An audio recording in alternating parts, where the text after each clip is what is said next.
साहिब जी।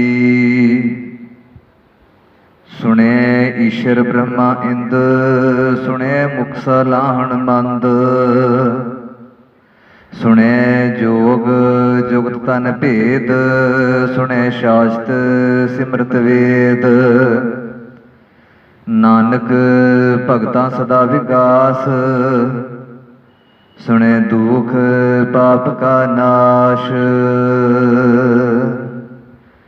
सच्चे पिता सर्ब मानवता दे सांझे रहबर गुरु ग्रंथ साहिब जी की छत्र छाया हेठ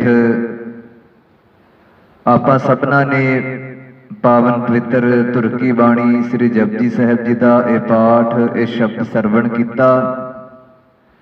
सतगुरां दी विचार आरंभ करन तो पहला, पावन बाणी की विचार आरंभ करन तो पहला मालिक जी नूं श्री गुरु ग्रंथ साहिब जी नूं सीस झुकाउंदे होए फतेह प्रवान करो जी। वाहिगुरू जी का खालसा, वाहिगुरू जी की फतेह। गुरु नानक साहब महाराज जी ने अपने मुखड़े तो पावन बाणी नूं जदों उचारण किया ते उहदे विच सतगुरां ने इंसान नूं मनुख नूं ये गल स्पष्ट समझाई। जे आपां एक दुनियावी उदाहरण लै लईए गल नूं समझण दे लई, ताकि आसान ते सौखे तरीके दे नाल पता लग सके। सीधे साफ लफ्ज़ां विच जे आपां ये गल करिए कि जिहड़ा बच्चा है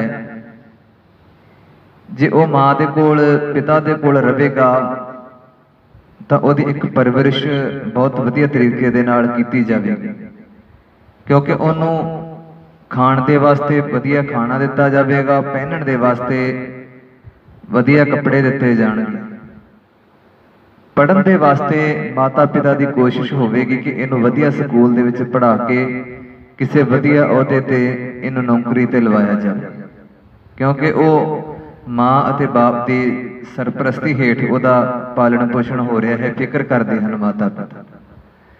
ते जे उही बच्चा किसी होर दी सरप्रस्ती हेठ पढ़े जां होर दे नाल रवे, ते कई बार बच्चों के असी हमेशा सुनते हाँ कि माँ बाप के बिना कौन इन्हों पालेगा, कौन इन्हों पढ़ावेगा, कौन इन्हों चंगी सिक्ख्या देवेगा। कई बच्चों का पालन पोषण सही नहीं होता। ते इसे तरह मालक सच्चे पातशाह इंसान नूं मनुख नूं एक गल समझाउंदियां होइयां जिक्र करते हैं कि दर दर दे उत्ते भटकण दे नालों ये एक वधिया होवेगा कि जे तू वाहिगुरू दे अकाल पुरख दे नाम दे नाल जुड़ के परमात्मा दी खोज आरंभ कर दे। जे तू अपने मन की भटकना इधर उधर जिहड़ी जाके समा व्यर्थ करता है वो छड्ड के अकाल पुरख दे गुणां नूं गाउणा आरंभ कर देवें, ते फिर तेरे वास्ते परमात्मा नूं मिलना बहुत ज़्यादा आसान हो जाएगा। सतगुरु कहते कि सुने ईश्वर ब्रह्मा इंद, सुने मुख सलाहन मंद, सुने जोग जुगत तन भेद, सुने शास्त्र सिमरत वेद। भाव के जे असी शिव की आराधना करते हाँ, ब्रह्मा की आराधना करते हाँ, इंद्र की आराधना करते हाँ, जो करते हैं उन्होंने मुबारक है। जिहड़ा कोई किसी नूं अपने मुताबिक समझदा है, पर सतगुरु कहते कि जे तू अकाल पुरख दे नाल जुड़ जावें, क्योंकि अगर परमात्मा जे श्रेष्ठ है, सब तो ज़्यादा जिहदे कोल पावर है, जिहड़ा कि दुनिया का करता धरता है, जे तू उन्हां नाल जुड़ जावें ते तू भी इन्हां वर्गा ही बन सकता है। सतगुरु कहते कि जे तू अकाल पुरख नाल जुड़ता है फिर तेनों किसी की महानता या किसी की अधीनगी कबूलन की कोई जरूरत नहीं पवेगी। सो इस करके परमात्मा ने यही वचन किया कि नाम दे नाल जुड़, परमात्मा की सिफत सलाहना कर। मंद तो भाव है कि उस वाहिगुरू का जिहड़ा कि तुसी सही तरीके दे नाल जदों तुसी सिफत करोगे, उसकी वडियाई करोगे, उहदे गुणां दे धारनी बन जाओगे, तो फिर उस परमात्मा अकाल पुरख वर्गे बन जाओगे। ते जे उहदे तो विछड़ के तुसी जे किसी पीरा फकीरां दीयां कबरां जां होर ਤਸਵੀਰਾਂ ਨੂੰ ਜਿਹੜੀਆਂ ਕਿ ਕਾਲਪਨਿਕ ਹਨ, ਜਾਂ ਸਾਧਾਂ ਸੰਤਾਂ ਦੇ ਜਿਹੜੇ ਡੇਰੇ ਹਨ ਜਿਨ੍ਹਾਂ ਦੇ ਉੱਤੇ ਚੌਂਕੀਆਂ ਦੁਨੀਆ ਭਰਦੀ ਹੈ, ਜੇ ਤੁਸੀਂ ਇੱਧਰ ਜਾਂਦੇ ਹੋ ਤਾਂ ਫਿਰ ਸਤਿਗੁਰੂ ਕਹਿੰਦੇ ਕਿ ਰਸਤੇ ਦੇ ਵਿੱਚ ਕਿਤੇ ਨਾ ਕਿਤੇ ਉਲਝਣਾਂ ਦੇ ਵਿੱਚ ਫਸ ਕੇ ਉਸ ਸੱਚੇ ਨਾਮ ਦੀ ਪ੍ਰਾਪਤੀ ਹੋਣੋਂ ਰਹਿ ਜਾਂਦੀ ਹੈ। ਕਿਉਂਕਿ ਗੁਰੂ ਨਾਲ, ਸਤਿਗੁਰਾਂ ਦੇ ਨਾਲ, ਅਕਾਲ ਪੁਰਖ ਦੇ ਨਾਲ ਮਿਲਣ ਦੇ ਲਈ ਕਿਸੇ ਵਿਚੋਲੇ ਦੀ ਜ਼ਰੂਰਤ ਨਹੀਂ ਹੈ। ਤੁਸੀਂ ਕੇਵਲ ਗੁਰੂ ਗ੍ਰੰਥ ਸਾਹਿਬ ਮਹਾਰਾਜ ਜੀ ਦੇ ਲੜ ਲੱਗ ਕੇ ਪਾਵਨ ਗੁਰਬਾਣੀ ਨੂੰ ਪੜ੍ਹੋ, ਪਾਵਨ ਗੁਰਬਾਣੀ ਨੂੰ ਵਿਚਾਰੋ, ਆਪਣੇ ਦਿਮਾਗ ਦੇ ਅੰਦਰ, ਦਿਲ ਦੇ ਅੰਦਰ ਦਿੱਤੇ ਹੋਏ ਸਤਿਗੁਰਾਂ ਦੇ ਸ਼ਬਦਾਂ ਨੂੰ ਵਸਾਉਣ ਦੀ ਜਿਹੜੀ ਕਿ ਸਮਝ ਰੱਖੋ। ਤੇ ਸਤਿਗੁਰੂ ਕਹਿੰਦੇ ਕਿ ਤੁਹਾਨੂੰ ਥਾਂ ਥਾਂ ਉੱਤੇ ਭਟਕਣ ਦੀ ਜ਼ਰੂਰਤ ਨਹੀਂ ਪਵੇਗੀ। ਤੇ ਜੇ ਤੁਸੀਂ ਇਸੇ ਤਰ੍ਹਾਂ ਭਟਕਦੇ ਹੋ ਤਾਂ ਤੁਹਾਨੂੰ ਤੁਹਾਡੀ ਮੰਜ਼ਿਲ ਜਿਹੜੀ ਹੈ ਉਹ ਬਹੁਤ ਮੁਸ਼ਕਲ ਦੇ ਨਾਲ ਪ੍ਰਾਪਤ ਹੋਵੇਗੀ। ਅਗਲਾ ਬਚਨ, ਸੁਣੈ ਜੋਗ ਜੁਗਤ ਤਨ ਭੇਦ, ਸੁਣੈ ਸ਼ਾਸਤ ਸਿਮਰਤ ਵੇਦ, ਨਾਨਕ ਭਗਤਾਂ ਸਦਾ ਵਿਗਾਸ, ਸੁਣੈ ਦੁਖ ਪਾਪ ਕਾ ਨਾਸ਼। ਸਤਿਗੁਰੂ ਕਹਿੰਦੇ ਕਿ ਇਹਨਾਂ ਲੰਮੇ ਚੱਕਰਾਂ 'ਚ ਪੈਣ ਦੀ ਜ਼ਰੂਰਤ ਨਹੀਂ ਹੈ, ਨਾ ਹੀ ਤਨ ਨੂੰ ਕਿਸੇ ਤਰ੍ਹਾਂ ਦੇ ਯੋਗ ਸਾਧਨਾ ਦੇ ਨਾਲ ਜਕੜਨ ਦੀ ਜ਼ਰੂਰਤ ਹੈ। ਜੇ ਪਰਮਾਤਮਾ ਦਾ ਗਿਆਨ ਹੋਣਾ ਹੈ, ਜੇ ਤੂੰ ਪਰਮਾਤਮਾ ਦੇ ਗਿਆਨ ਨੂੰ ਸੁਣਨਾ ਚਾਹੁੰਦਾ ਹੈ ਤੇ ਇਉਂ ਕਰ, ਮਨ ਦੇ ਵਿੱਚ ਇੱਕ ਐਸਾ ਸਰੂਪ ਤਿਆਰ ਕਰ, ਇੱਕ ਐਸੀ ਚਾਹਨਾ ਤਿਆਰ ਕਰ, ਮਨ ਦੇ ਵਿੱਚ ਤੇਰੇ ਖਿਆਲ ਹੋਵੇ ਕਿ ਮੇਰਾ ਗੁਰੂ ਜਿਹੜਾ ਹੈ ਉਹ ਸਮਰੱਥ ਹੈ। ਉਦਾਹਰਣ ਦੇ ਤੌਰ ਤੇ ਮੈਂ ਬੇਨਤੀ ਕਰ ਦਵਾਂ ਕਿ ਜਦੋਂ ਬਾਬਾ ਬੰਦਾ ਸਿੰਘ ਬਹਾਦਰ ਜੀ ਦਾ ਮਿਲਾਪ, ਉਦੋਂ ਬਾਬਾ ਬੰਦਾ ਸਿੰਘ ਬਹਾਦਰ ਜੀ ਦਾ ਨਾਮ ਮਾਧੋ ਦਾਸ ਬੈਰਾਗੀ ਸੀ, ਤੇ ਜਦੋਂ ਬਾਬਾ ਜੀ ਦਾ ਮਿਲਾਪ ਸੱਚੇ ਪਿਤਾ ਗੁਰੂ ਗੋਬਿੰਦ ਸਿੰਘ ਜੀ ਨਾਲ ਨਹੀਂ ਸੀ ਹੋਇਆ, ਤੇ ਜਦੋਂ ਸਾਹਮਣੇ ਬੈਠੇ ਹਨ ਸਾਹਿਬ ਜੀ, ਪਹਿਲੀ ਵਾਰੀ ਦੀ ਗੱਲ ਹੈ ਜਦੋਂ ਸਤਿਗੁਰੂ ਸਾਹਮਣੇ ਬੈਠੇ ਹਨ, ਤੇ ਇਹਨਾਂ ਨੇ ਇੱਧਰੋਂ ਆਪਣਾ ਪੂਰਾ ਜ਼ੋਰ ਲਾ ਲਿਆ ਕਿ ਸਤਿਗੁਰਾਂ ਨੂੰ ਕਿਸੇ ਨਾ ਕਿਸੇ ਤਰੀਕੇ ਨਾਲ ਡੁਲਾਇਆ ਜਾਵੇ, ਡਰਾਇਆ ਜਾਵੇ, ਉਹਨਾਂ ਦੇ ਉੱਤੇ ਜਿੱਤ ਪ੍ਰਾਪਤ ਕੀਤੀ ਜਾਵੇ। ਪਰ ਦਸ਼ਮੇਸ਼ ਪਿਤਾ ਗੁਰੂ ਗੋਬਿੰਦ ਸਿੰਘ ਮਹਾਰਾਜ ਜੀ ਦੇ ਉੱਤੇ ਕੀਤੇ ਹੋਏ ਬਾਬਾ ਜੀ ਦੇ ਵੱਲੋਂ ਜੋ ਵੀ ਵਾਰ ਸਨ, ਜਾਂ ਜਿਸ ਵੀ ਪ੍ਰਕਾਰ ਦੇ ਇਹਨਾਂ ਨੇ ਆਪਣੀ ਸ਼ਕਤੀਆਂ ਜੋ ਕਿ ਵਿਖਾਈਆਂ, ਤੇ ਉਹ ਮਹਾਰਾਜ ਜੀ ਦੇ ਸਾਹਮਣੇ ਫੇਲ ਹੁੰਦੀਆਂ ਗਈਆਂ। ਤੇ ਫਿਰ ਬਾਬਾ ਜੀ ਸਾਹਿਬ ਜੀ ਦੇ ਸਾਹਮਣੇ ਹੱਥ ਜੋੜ ਕੇ ਖੜਦੇ ਹਨ, ਕਹਿੰਦੇ ਕਿ ਕੌਣ ਹੋ ਤੁਸੀਂ? ਤਾਂ ਗੁਰੂ ਗੋਬਿੰਦ ਸਿੰਘ ਮਹਾਰਾਜ ਕਹਿੰਦੇ ਕਿ ਗੁਰੂ ਗੋਬਿੰਦ ਸਿੰਘ ਹੈ ਨਾਮ ਮੇਰਾ।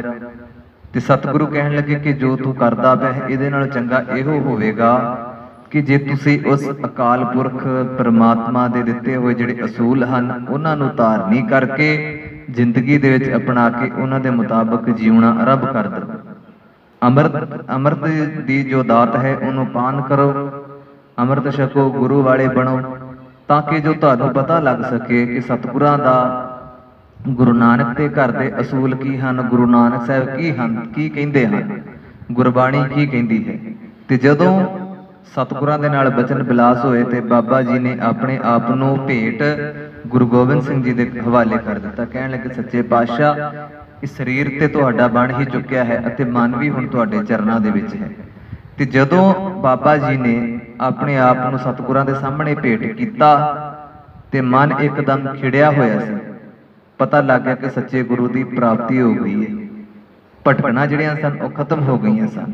ਇਸੇ ਤਰ੍ਹਾਂ ਹੀ ਸਾਹਿਬ ਕਹਿੰਦੇ ਕਿ ਤੁਸੀਂ ਭਾਵੇਂ ਜਿੰਨੇ ਮਰਜ਼ੀ ਗ੍ਰੰਥ ਪੜ੍ਹ ਲਵੋ, ਜਿੰਨੇ ਮਰਜ਼ੀ ਧਾਰਮਿਕ ਪੁਸਤਕਾਂ ਪੜ੍ਹ ਲਵੋ, ਜਿੰਨੇ ਮਰਜ਼ੀ ਗਿਆਨਵਾਨ ਹੋ ਜਾਵੋ, ਪਰ ਜਿੰਨਾ ਸਮਾਂ ਤੁਹਾਨੂੰ ਸੱਚੇ ਗੁਰੂ ਦੀ, ਸੱਚੇ ਨਾਮ ਦੀ ਪ੍ਰਾਪਤੀ ਨਹੀਂ ਹੁੰਦੀ, ਉਹਨਾਂ ਸਮਾਂ ਤੁਹਾਨੂੰ ਅਸਲੀ ਖਿੜਾਓ ਨਹੀਂ ਹੁੰਦਾ। ਅਸਲੀ ਖਿੜਾਓ ਜਦੋਂ ਆ ਜਾਂਦਾ ਹੈ, ਨਾਨਕ ਭਗਤਾਂ ਸਦਾ ਵਿਗਾਸ, ਸੁਣੇ ਦੁਖ ਪਾਪ ਕਾ ਨਾਸ਼। ਬਾਬਾ ਜੀ ਦੇ ਉੱਤੇ ਇੰਨੇ ਕਸ਼ਟ ਆਏ, ਬਾਬਾ ਬੰਦਾ ਸਿੰਘ ਬਹਾਦਰ ਜੀ ਦੇ ਉੱਤੇ, ਪਰ ਮਨ ਸਦਾ ਹੀ ਖਿੜਿਆ ਰਹਿੰਦਾ ਸੀ, ਕਿਉਂਕਿ ਅਸਲੀ ਗੁਰੂ ਦੀ ਪਹਿਚਾਣ ਹੋ ਗਈ ਸੀ। ਅਸਲੀ ਗੁਰੂ ਸਾਹਿਬਾਨ ਦੇ ਚਰਨਾਂ ਦੇ ਨਾਲ ਉਹ ਜੁੜ ਚੁੱਕੇ ਸਨ।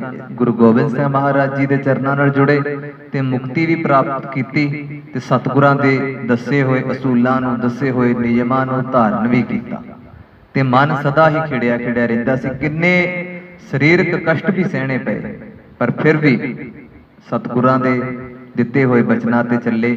ਮਾਲਕ ਜੀ ਦੇ ਬਚਨਾਂ ਨੂੰ ਪ੍ਰਵਾਨ ਕਰਦਿਆਂ ਹੋਇਆਂ ਸ਼ਹੀਦੀ ਪ੍ਰਾਪਤ ਕੀਤੀ। ਇਸੇ ਤਰ੍ਹਾਂ ਹੀ ਸਾਹਿਬ ਗੁਰੂ ਨਾਨਕ ਸਾਹਿਬ ਮਹਾਰਾਜ ਸਾਨੂੰ ਵੀ ਸਮਝਾਉਣਾ ਕਰਦੇ ਹਨ ਕਿ ਜੇ ਪਰਮਾਤਮਾ ਦੇ ਨਾਮ ਦੇ ਨਾਲ ਜੁੜ ਕੇ ਚੱਲੋਗੇ, ਵਾਹਿਗੁਰੂ ਦੇ ਗੁਣਾਂ ਨੂੰ ਧਾਰਨੀ ਕਰੋਗੇ, ਅਕਾਲ ਪੁਰਖ ਦੇ ਨਾਲ ਜੁੜਨ ਦੀ ਕੋਸ਼ਿਸ਼ ਕਰੋਗੇ ਤੇ ਦੁੱਖਾਂ ਸੁੱਖਾਂ ਦੇ ਮਨ ਵਿੱਚ ਸਮੇਂ ਵੀ ਮਨ ਖਿੜਿਆ ਰਹੇਗਾ। ਜੇ ਦੁੱਖ ਹਨ ਤਾਂ ਵੀ ਮਨ 'ਚ ਖਿੜਾਓ ਰਹੇਗਾ, ਜੇ ਸੁੱਖ ਹਨ ਤੇ ਤਾਂ ਵੀ ਮਨ 'ਚ ਖਿੜਾਓ ਰਹੇਗਾ।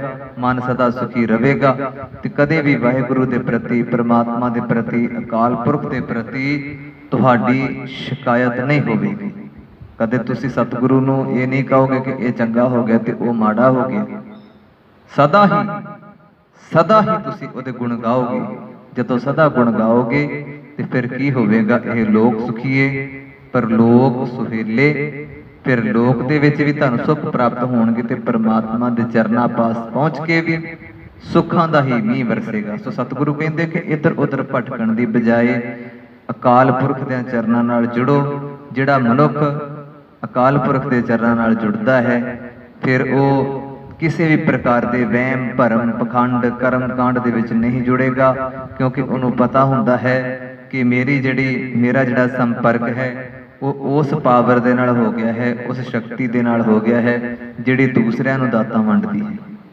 ਮੇਰਾ ਸੰਪਰਕ ਹੁਣ ਉਹਦੇ ਨਾਲ ਹੋ ਗਿਆ ਹੈ ਜਿਹਦੇ ਅਧੀਨ ਸਾਰੇ ਚੱਲਦੇ ਹਨ। ਆਕਾਸ਼, ਪ੍ਰਿਥਵੀ, ਬ੍ਰਹਿਮੰਡ, ਹਵਾ, ਸੂਰਜ, ਪੌਣ, ਪਾਣੀ, ਬੈਸੰਤਰ ਸਾਰਾ ਕੁਝ ਜਦੋਂ ਉਸ ਦੇ ਅਧੀਨ ਚੱਲਦਾ ਹੈ ਤੇ ਫਿਰ ਮੈਂ ਉਸ ਦੇ ਸੰਪਰਕ ਵਿੱਚ ਆਇਆ ਹਾਂ ਤੇ ਮੈਨੂੰ ਕਿਸੇ ਪ੍ਰਕਾਰ ਦਾ ਹੁਣ ਘਬਰਾਉਣ ਦੀ, ਡਰਨ ਦੀ ਕੋਈ ਜ਼ਰੂਰਤ ਨਹੀਂ ਤੇ ਦੁੱਖਾਂ ਨੂੰ ਵੀ ਸੁੱਖ ਕਰਕੇ ਜਾਣਦਾ ਤੇ ਜਿਹੜੇ ਸੁੱਖ ਦੇ ਸਮੇਂ ਵਿੱਚ ਪਲ ਬਤੀਤ ਹੁੰਦੇ ਹਨ ਉਹਨਾਂ ਦੇ ਵਿੱਚ ਮਾਲਕ ਨੂੰ ਉਹ ਹਾਜ਼ਰ ਨਾਜ਼ਰ ਮੰਨਦਾ ਹੈ। ਦੁੱਖ ਦੇ ਸਮੇਂ ਵੀ ਅਰਦਾਸ ਕਰਦਾ ਹੈ ਪਰਮਾਤਮਾ ਦੇ ਅੱਗੇ ਕਿ ਤੇਰੇ ਭਾਣੇ ਦੇ ਵਿੱਚ ਰਹਿ ਕੇ ਸਮਾਂ ਬਤੀਤ ਹੋ ਜਾਵੇ। ਸੋ ਇਹ ਸਤਿਗੁਰੂ ਦੀ ਪਾਵਨ ਵਿਚਾਰ ਸੀ ਕਿ ਇੱਕ ਅਕਾਲ ਪੁਰਖ ਦੇ ਬਣ ਕੇ ਚੱਲੋਗੇ ਤੇ ਜ਼ਿੰਦਗੀ ਦੇ ਵਿੱਚ ਸਦਾ ਖੁਸ਼ੀਆਂ ਦਾ ਹੀ ਜੋ ਕਿ ਖੇੜਾ ਰਹੇਗਾ, ਆਨੰਦ ਪ੍ਰਾਪਤ ਹੋਵੇਗਾ। ਕਿਉਂਕਿ ਸਤਿਗੁਰੂ ਕਹਿੰਦੇ ਆਨੰਦ ਭਇਆ ਮੇਰੇ ਮਾਏ ਸਤਿਗੁਰੂ ਮੈਂ ਪਾਇਆ, ਸਤਿਗੁਰਤਾ ਪਾਇਆ ਸਹਿਜ ਸੇਤੀ ਮਨ ਵੱਜੀਆਂ ਵਧਾਈਆਂ। ਤੇ ਸਾਹਿਬ ਕਹਿੰਦੇ ਕਿ ਇੱਕ ਸਤਿਗੁਰੂ ਸੱਚਾ ਪਾਉਣ ਦੇ ਨਾਲ ਮਨ ਦੇ ਵਿੱਚ ਖੁਸ਼ੀ ਪੈਦਾ ਹੁੰਦੀ ਹੈ, ਵਧਾਈਆਂ ਮਿਲਦੀਆਂ ਹਨ, ਮਨ ਸਦਾ ਖਿੜਿਆ ਰਹਿੰਦਾ ਹੈ। ਸੋ ਆਓ ਅਸੀਂ ਵੀ ਗੁਰੂ ਸਾਹਿਬ ਦੇ ਚਰਨਾਂ 'ਚ ਇਹੀ ਅਰਦਾਸ ਕਰੀਏ, ਇਹੀ ਹਾਜ਼ਰੀ ਲਵਾਈਏ ਕਿ ਤੁਹਾਡੇ ਦਰ ਦਾ ਕਦੇ ਵੀ ਸਾਥੋਂ ਪੱਲਾ ਨਾ ਛੁੱਟ ਜਾਵੇ। ਜੇ ਅਸੀਂ ਦੂਰ ਹੁੰਨੇ ਹਾਂ ਤਾਂ ਤੁਸੀਂ ਸਾਡੇ ਉੱਤੇ ਮਿਹਰ ਕਰਿਓ ਕਿ ਆਪਣੇ ਦਰ ਤੋਂ ਦੂਰ ਨਾ ਜਾਣ ਦਿਓ। ਸੁਖ ਸਾਹਿਬ ਦੀ ਵਿਚਾਰ ਕਰਦਿਆਂ, ਪਾਵਨ ਬਾਣੀ ਦੀ ਵਿਚਾਰ ਕਰਦਿਆਂ ਹੋਇਆਂ ਬੇਅੰਤ ਗਲਤੀਆਂ ਭੁੱਲਾਂ ਹੋ ਜਾਂਦੀਆਂ ਹਨ। ਗੁਰੂ ਦੀਆਂ ਸੰਗਤਾਂ ਵੀ ਬਖਸ਼ਣਯੋਗ ਹਨ, ਗੁਰੂ ਗ੍ਰੰਥ ਸਾਹਿਬ ਮਹਾਰਾਜ ਬਖਸ਼ਣਯੋਗ ਹਨ। ਸੋ ਉਮੀਦ ਹੈ ਕਿ ਸਤਿਗੁਰੂ ਬਖਸ਼ਣਗੇ, ਸੰਗਤਾਂ ਬਖਸ਼ਣਗੀਆਂ। ਸੋ ਭੁੱਲਾਂ ਚੁੱਕਾਂ ਦੀ ਖਿਮਾ ਬਖਸ਼ੋ ਜੀ। ਵਾਹਿਗੁਰੂ ਜੀ ਕਾ ਖਾਲਸਾ, ਵਾਹਿਗੁਰੂ ਜੀ ਕੀ ਫਤਿਹ।